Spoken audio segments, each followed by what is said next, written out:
कुसंग का त्याग करें। सदगुरु कबीर साहब ने बीजक में कहा है, जो घर हैगा सर्प का सो घर साध न होय, सकल संपदा ले गए विष भरि लागा सोय। जो घर हैगा सर्प का, जो सर्प का घर है वह साधु का घर नहीं हो सकता। साधु उसमें निवास नहीं कर सकता। क्यों नहीं कर सकता? जहाँ रात दिन साफ रहते हैं वहाँ जहर है, वहाँ 10 सर्प का घर साधु के लिए तो क्या किसी के लिए भी निवास करने लायक नहीं होता। जो सर्प का ही घर है, जहाँ सर्प बराबर रेंग रहे हैं, वहाँ कब कौन सा सर्प काट दे और मृत्यु हो जाए क्या पता। अब जहाँ हर समय सर्प ही रेंग रहे हैं चारों ओर, वहाँ पता नहीं कब किसको काट दे, वहाँ कैसे आदमी रह सकता है। तो सर्प जहाँ रहते हैं वहाँ वो 24 घंटे रेंगते रहते हों। ऐसे घर में कोई सुख की नींद कैसे सो सकता है। एक ही सर्प अभी निकल जाए कमरे में और कहीं घुस जाए तो उस कमरे में कोई रहने वाला नहीं है। भले वो चला गया अंदर, लेकिन फिर भी नहीं रहेंगे, भाग जाएगा तो भी नहीं रुकेंगे, वहाँ कोई नहीं रह सकता है। तो वहाँ कोई सुख की नींद कैसे सो सकता है। वह घर किसी के लिए भी रहने लायक नहीं होगा, फिर साधु के रहने लायक तो हो ही नहीं सकता है। जिस घर में सामान्य आदमी नहीं रह सकता, उस घर में रहकर साधु सुरक्षित कैसे होगा। एक उदाहरण है, सर्प देखकर आदमी स्वाभाविक भयभीत होता है और डर कर भागता है। जानबूझकर आदमी सर्प को पकड़ता नहीं है। यहाँ सर्प के घर का तात्पर्य क्या है?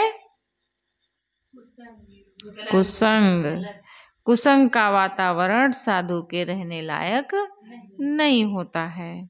कुसंग में रहकर सबका पतन है। जो घर गृहस्थी के लोग हैं, जो माया मोह में डूबे हुए हैं, वे भी बराबर यदि कुसंग में रहते हैं तो उनका गृहस्थी जीवन भी ठीक नहीं चल सकता है, उनका व्यवहार बराबर नहीं रह सकता। इसलिए गृहस्थों को भी कुसंग का त्याग करके ही रहना चाहिए।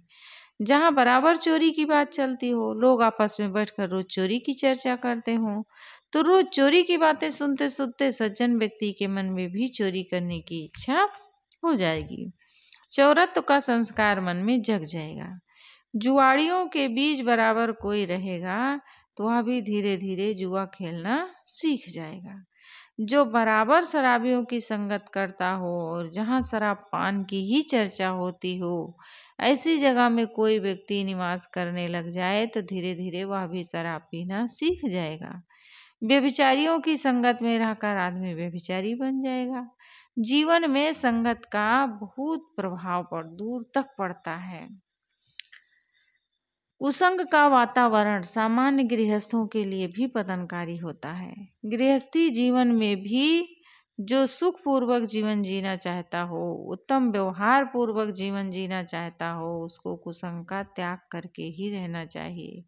जो साधु कल्याण की इच्छा से घर गृहस्थी त्याग कर कल्याण मार्ग में आया हुआ है, उसके लिए तो कुसंग और दूर से त्याग करने लायक होगा। सर्प से भी भयंकर जहरीला क्या होता है? कुसंग होता है। सर्प यदि काट दे तो ज्यादा से ज्यादा मौत हो जाएगी और शरीर की मौत तो एक दिन होना ही है।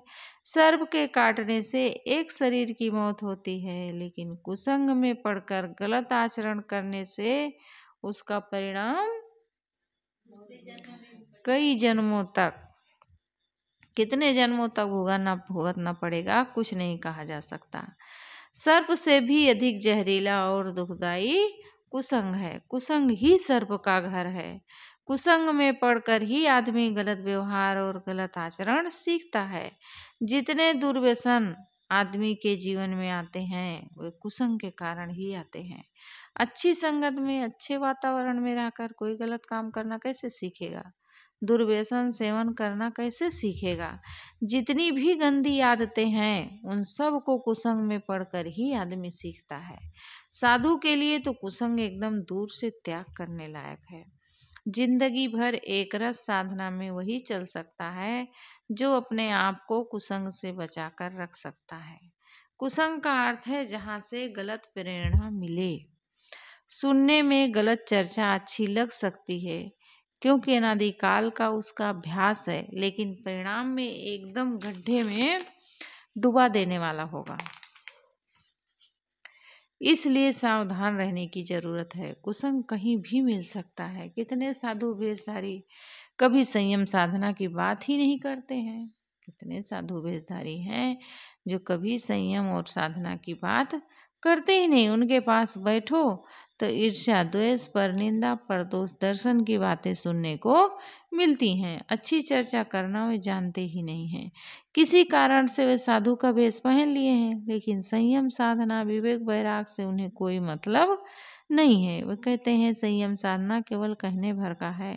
कोई अपने मन को रोक नहीं पाता है। किसी का मन रुकता नहीं है। सब दिखावा है, बेकार की बातें हैं। घर नहीं छोड़ना चाहिए, गृहस्थी में ही रहना चाहिए। साधु का वेश एक ढकोसला है, फिर भी स्वयं साधु का वेश पहने होते हैं। यदि उनकी बात कोई बराबर सुनता रहे तो उनका तो पतन होना ही है। वे विवेक वैराग पथ में कैसे रह सकते हैं? ऐसे साधु वेशधारियों की संगत महाकुसंग है। सत्संग में रहकर संयम साधना के पथ पर चलते हुए जो अपने मन इंद्रियों को सोच और शांत किया गया है, आदतों का सुधार किया गया है, कुसंग में पड़ने से वे सब के सब नष्ट हो जाएंगे।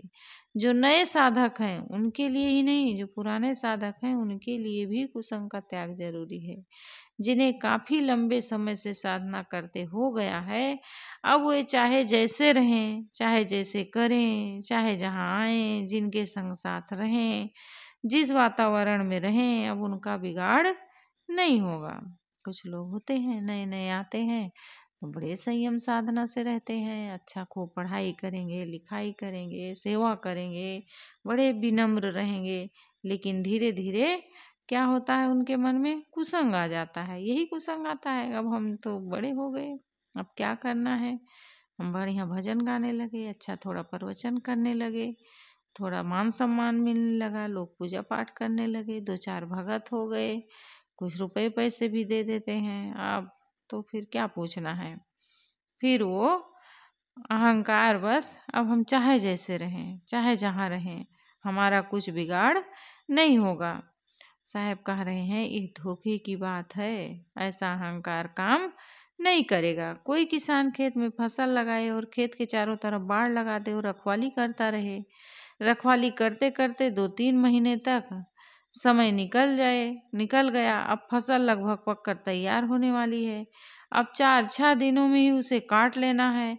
उस समय किसान रखवाली करना छोड़ दे, वह सोचे बहुत दिन हो गए रखवाली करते करते, अब तो 2-4 दिनों में फसल काट कर खलिहान में लाया जाएगा, अब क्या रखवाली करना, असावधान हो जाए, बाड़ को हटा दे, रखवाली करना छोड़ दे, तो इतने दिनों तक जो रखवाली किया वे सारी की सारी रखवाली क्या होगा, मिट्टी में मिल जाएगी।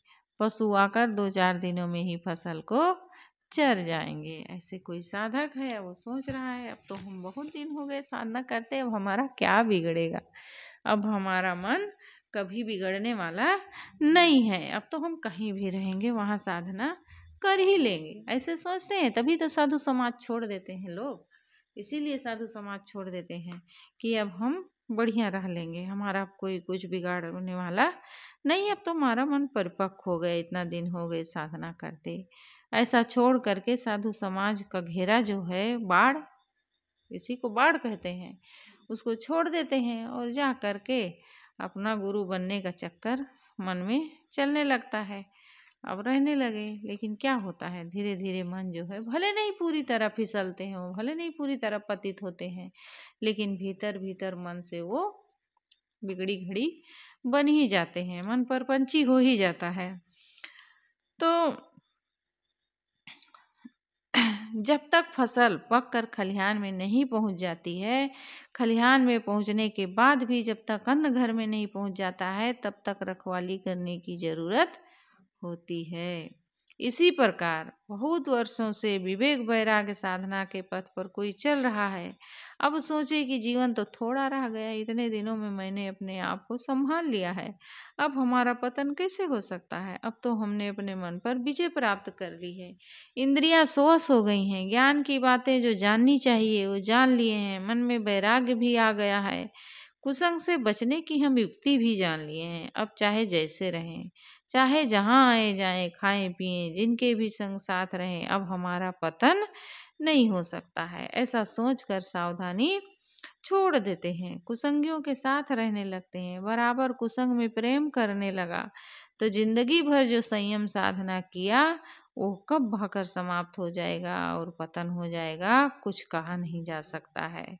इसलिए जिंदगी भर सावधानी की जरूरत होती है।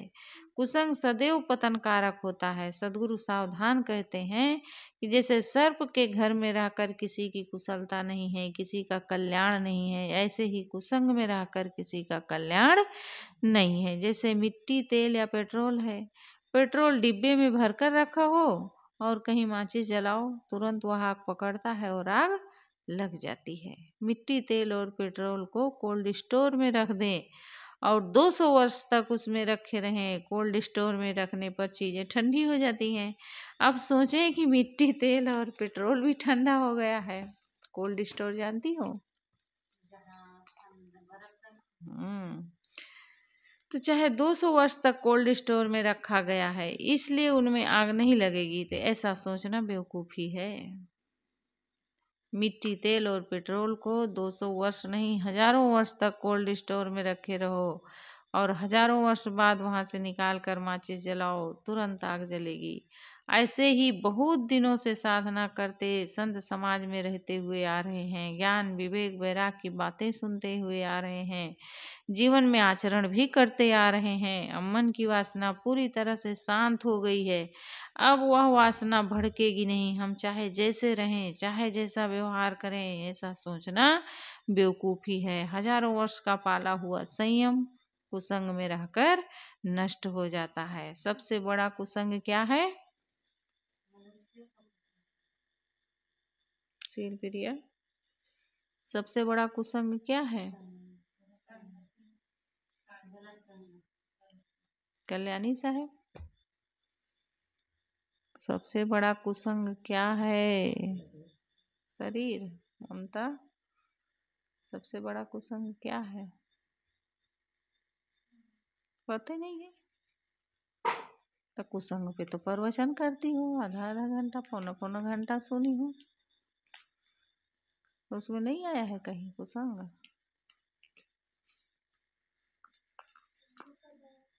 पुरानी पदार्थ कोमेश का बताइए।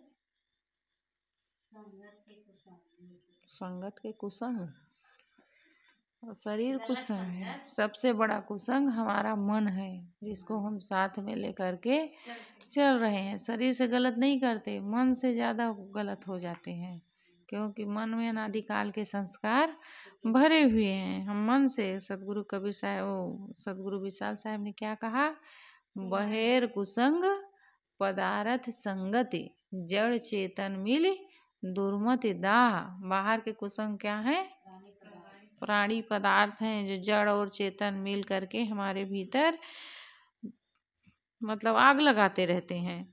और साथे कुसंग देह मन इंद्री, भीतर कुसंग कामना चाह।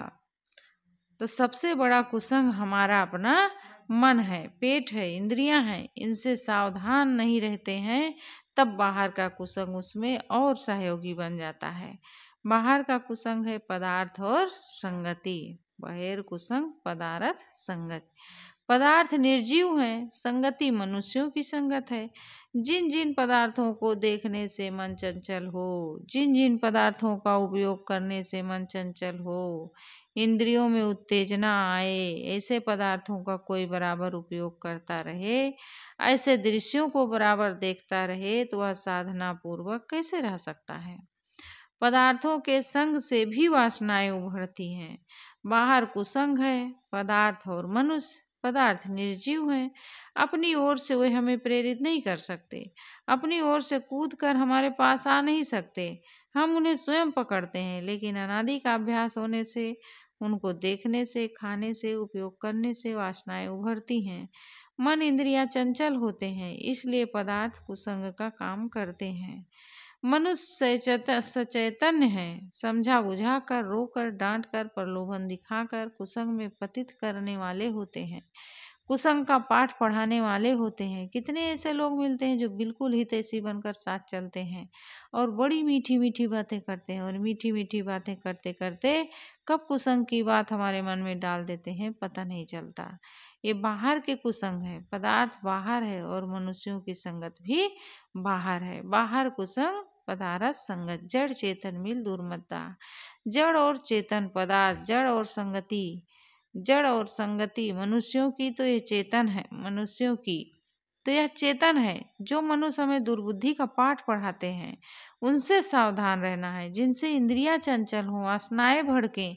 ऐसे दृश्यों को ना देखें, ऐसे पदार्थों का उपयोग ना करें, ऐसे वातावरण में निवास ना करें, और उन मनुष्यों से सावधान रहें जो कुसंगी हैं और विषय वासनाओं का पाठ पढ़ाने वाले होते हैं। विषय भोगों में सुख दर्शाने वाले, उनको जीवन का लाभ बताने वाले होते हैं। साथे कुसंग देह मन इंद्रिय, साथ में है अपनी ये देह और देह की इंद्रियां। इंद्रियां बहिर्मुख हैं, आंखें रूप के लिए ललचाती हैं, कान शब्द के लिए, नाक गंध के लिए, जीभ रस के लिए, त्वचा स्पर्श के लिए। अनादि काल से इन इंद्रियों के विषयों को ग्रहण करते हुए आए हैं, इनके संस्कार मन में पड़े हुए हैं। वासना से तो शरीर का निर्माण ही हुआ है, अगर वासना न होती तो शरीर का निर्माण नहीं होता। शरीर निर्माण के मूल में वासना है, तो शरीर में रहकर शरीर के स्वभाव बस कब वासना उभर जाए और भोगों के लालच में पड़कर अपने पथ को छोड़ बैठे, कुछ कहा नहीं जा सकता। साथ में कुसंग है देह और इंद्रियां। अंदर कुसंग कामना और चाह, अंदर मन में कुसंग है, विषयों की कामनाएं, वासनाएं, इन सब से अपने आप को बचाकर चलना है। इन सारे कुसंगों से अपने आप को बचा लिया तब कोई साधना पथ में आगे बढ़ सकता है। अच्छी संगत ना मिले कोई बात नहीं, लेकिन कुसंग का सेवन तो करना ही नहीं चाहिए। साधक के लिए अच्छी संगत वो है जहाँ ज्ञान, विवेक, वैराग्य, संयम, साधना की बातें होती हैं। क्या है साधक के लिए अच्छी संगत?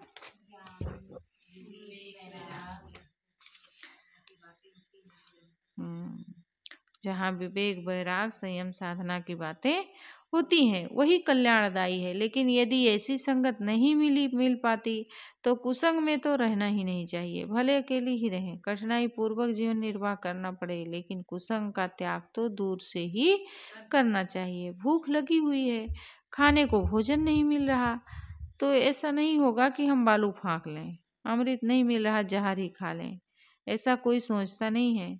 ऐसा कोई सोचे भी और अमृत के बदले जहर खा ले तो प्राणांत हो जाएगा। अमृत मिले या ना मिले, जहर तो नहीं ही ग्रहण करता है। पानी पीकर रह लेता है, बिना पानी पिए रह लेता है, लेकिन जहर तो पीता ही नहीं है। प्यास लगी है, पानी नहीं मिल रहा है, तो यह सोचें कि पानी नहीं मिल रहा है, पानी का एकदम अभाव है और ऐसे प्यासे रहने से ही प्राण चले जाएंगे।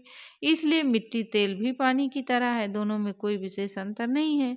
तो इसी को 2 गिलास पी लेते हैं तो क्या होगा? हो सकता है प्यासा रहने से शरीर थोड़ी देर से छूटता, लेकिन मिट्टी तेल पी लेने से तो और जल्दी छूट जाएगा। ऐसे ही सत्संग ना मिले, संतों की संगत ना मिले, अच्छा वातावरण ना मिले तो कोई बात नहीं है, भले अकेले रहना पड़ जाए, कठिनाई से जीवन गुजर करना पड़े, परंतु कुसंगियों का संग साथ तो नहीं ही करना चाहिए। कुसंगियों का संग साथ जहर और सर्प से भी ज्यादा जहरीला होता है। इसका जहर ऐसा होता है पता भी नहीं चलता, जब पूरा पतन हो जाता है तब पता चलता है, फिर उस समय बचने का कोई उपाय नहीं होता है। अब कई लोग होते हैं साधना में लगे हैं, बहुत दिन हो गए साधना करते करते, अब उनको परमात्मा नहीं मिला। जो परमात्मा खोज रहे हैं उनकी बात है, और जो नहीं भी खोज रहे हैं, अब उन्हें आत्म स्थिति नहीं हुई, आत्म शांति नहीं मिली, तो वो क्या करते हैं, जाके शादी कर लेते हैं, घर गृहस्थी बसा लेते हैं। अरे करके देख लिए साधना ज्ञान ध्यान, मन कुछ स्थिर नहीं होता है, कुछ ध्यान वान नहीं लगता है, सब बेकार है, ऐसे कहते हैं। बहुत लोग बोलते हैं कुछ नहीं होता, सब करके देख लिए हैं। तो क्या करते हैं, जा करके सीधा नरक में, स्वर्ग से सीधा नरक में चले जाते हैं। बहुत दिन हो गए साधु संगत में रहते, लेकिन क्या किए, छोड़ करके जाके घर गृहस्थी बसा लेते हैं, उसमें पड़ जाते हैं, सीधे नरक में चले जाते हैं। साज अरे नहीं मिली शांति, नहीं ध्यान लगा, मन चंचल बना है, नहीं स्थिर होता है, नहीं पहुंच रहे हो उस लक्ष्य तक, नहीं पा रहे हो, तो कम से कम पवित्र जीवन तो जी रहे हो। इतनी कम बड़ी बात है, बहुत बड़ी बात है। बहुत ऊंचाई पर चल रहे हैं, लोग हमें सम्मान की दृष्टि से देख रहे हैं, हम भी अपने भीतर से सम्मानित हैं, लेकिन अब क्या करें, यही कुसंग है मन का कि अब नहीं मिला, नहीं मिली शांति, नहीं मन स्थिर हुआ, तो जा करके गृहस्थी बसा लेते हैं। तो साहब कह रहे हैं कि आदमी का ऐसा नहीं होना चाहिए कि अमृत नहीं मिल रहा है तो उसके बदले हम जहर पी लें, ऐसा नहीं करना चाहिए, लेकिन लोग वही करते हैं। तो इसका जो जहर है कुसंग का, ऐसा होता है कि पता भी नहीं चलता है, और जब पूरा पतन हो जाता है तब पता चलता है, और फिर उस समय उसे कोई बचाने का उपाय नहीं रहता है। ऐसे लोगों के लिए सदगुरु कबीर साहब क्या कहते हैं, केरा तबही न चेतिया, जब ढीग लागी बैर, अब के चेते क्या भया, जब काटन लीन्हा घेर। केला उस समय सावधान नहीं हुआ जब उसके पास बेर का पौधा उगने लगा। अब उस समय उखाड़ कर फेंक दिए होते तो मामला खत्म हो गया होता। अब बेर का पेड़ बड़ा हो गया, बेर के कांटे उसके चारों तरफ फैल गए और कांटों ने केले को चारों तरफ से घेर लिया। तो अब पछताए होत क्या, जब चिड़िया चुग गई। अब चेतने से क्या होता है, अब तो हवा के चलने पर केले के पत्ते हिलेंगे और बेर के कांटे उसे चींधी चींधी कर देंगे। पहले से ही सावधान हो जाओ, परिणाम आने पर तो उसको भुगतना ही पड़ेगा। कोई आदमी सर्प बिच्छू को पकड़ कर देखता नहीं है कि काटता है या नहीं काटता है, जब काटेगा तो फेंक देंगे। ऐसा करने वाला तो महामूर्ख ही कहा जाएगा। सर्प बिच्छू को दूर से ही त्याग दिया जाता है, कोई अनुभव नहीं करना चाहता है। कुसंग सर्प बिच्छू से भी अधिक जहरीला है और कुसंग में रहकर कल्याण नहीं हो सकता। सद्गुरु सावधान करते हैं कि जो घर हैगा सर्प का, जो सर्प का घर है, कुसंग गलत वातावरण, वह साधु साधक का घर नहीं हो सकता है। सकल संपदा ले गए, विष भरी लागा सोए। कुसंग में रहने से हमारी जितनी भी दैवी संपदा है, दैवी संपदा किसको कहते हैं, मानवीय गुण, सदाचार, जिनके बल पर हम अपना कल्याण कर सकते हैं, पूरी की पूरी लूट जाती है, नष्ट हो जाती है। दैवी संपदा तो नष्ट हो गई, साथ में लगा विष और जहर। सकल संपदा ले गए, सारी संपदा तो हमारी नष्ट हो गई, साथ में क्या मिला, विष भरी लागा सोए। साथ में क्या लगा, विष और जहर। विष और जहर क्या है,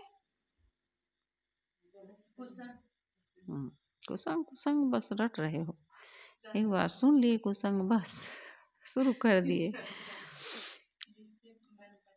जहर है हमें जिंदगी भर दुखी बने रहना, पीड़ित बने रहना, वही तो जहर है। दुख कोई चाहता है, नहीं चाहता है। तो जिंदगी भर दुख में रहेंगे, पीड़ित, वो दुख पीड़ित करता रहेगा, वो जहर पीड़ित करता रहेगा, तन और मन दोनों को रुग्ण ही करता रहेगा। इसलिए पूर्ण सावधान रहना है, पूर्ण जागृत रहकर कुसंग का त्याग करके ही विवेक, वैराग और संयम के पथ पर चला जा सकता है और अपने आप को संभाल कर रखा जा सकता है। इसलिए सब लोगों को सावधान रहने की जरूरत है। कोई भी हो, जो सुख चाहते हैं, उत्थान चाहते हैं, भलाई चाहते हैं, कल्याण चाहते हैं, उन सब के लिए कुसंग का त्याग आवश्यक है। कुसंग क्या है, हमारे उद्देश्य की पूर्ति में जो बाधक बने, मन को हतोत्साहित करे, मन को दुर्बल बनाए, वो क्या है, कुसंग है। क्या है कुसंग, और हमारे उद्देश्य की पूर्ति में जो बाधक बने। यदि कोई डॉक्टर बनना चाहे और ऐसे आदमी की संगत करे जो बार बार कहता रहे भैया डॉक्टर बनना बड़ा मुश्किल है, होते हैं ना हतोत्साहित करने वाले। अब साधु बनना चाह रहे हैं, अब कोई ऐसा साधु है, अरे भैया साधु बनना कोई मामूली बात नहीं है, बहुत त्याग बैराग की बात है। ये नहीं जानते हैं कि त्याग कर कर के सबको बाहर नौकरी करने भी जाना पड़ता है। लड़कियां हैं तो छोड़ कर के माँ बाप को ससुराल को जाना पड़ता है, त्याग तो करना पड़ता है उनको भी, ऐसे थोड़े है, वो भी करते हैं त्याग।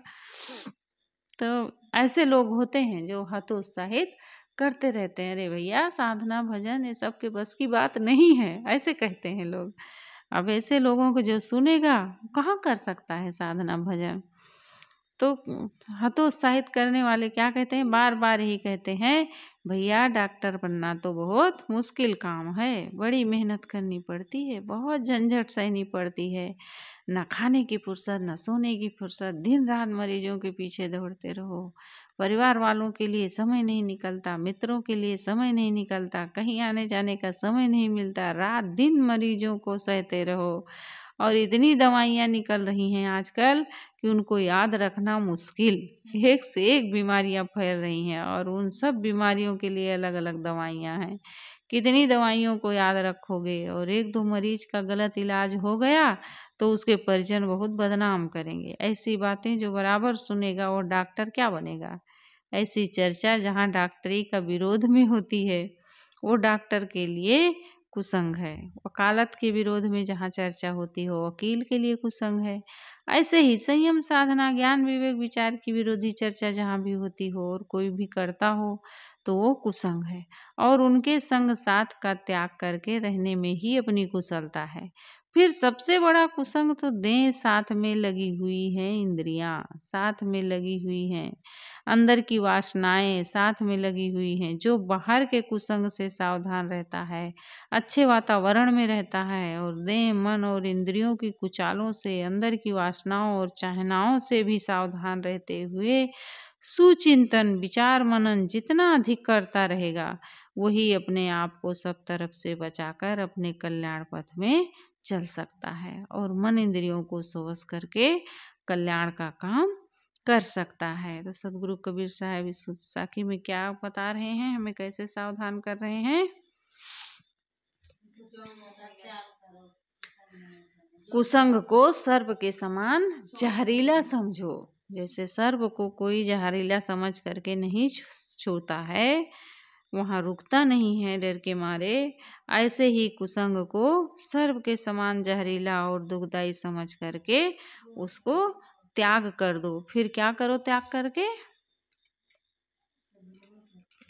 अच्छे वातावरण में निवास करो, गलत वातावरण का त्याग करो, चाहे वो अपने भीतर का हो और चाहे बाहर का हो। अगर गलत वातावरण है तो उसका शीघ्र ही त्याग करके हमें अच्छे वातावरण में निवास करना है। भीतर अगर गलत चिंतन चलता है, गलत विचार चलता है तो उसका त्याग करके हमें अच्छा चिंतन, अच्छा मनन, अच्छे स्वाध्याय सत्संग का सहारा ले करके अपने मन को हमें सोवस करना है और अपने मन को हमें अच्छी दिशा देनी है, तभी हम अपना कल्याण कर सकते हैं। तो साहब का कह रहे हैं, जो घर हैगा सर्प का, जो सर्प का घर है वो साधु का घर नहीं हो सकता है। सकल संपदा ले गए, ये कुसंग है, ये हमारी सारी संपदा को नष्ट कर देंगे। क्या है हमारी संपदा, मानवीय सद्गुण सदाचार, उनको लूट लेंगे। फिर क्या होगा हमारे साथ में, विष भर लागा सोए, विष जहर हमारे हाथ फिर आएगा, यानी कि दुख अशांति पीड़ा में हम परेशान रहेंगे और नींद रानी आने लगेंगी, जल्दी से सो जाएं। बोलिए सद्गुरुदेव की जय।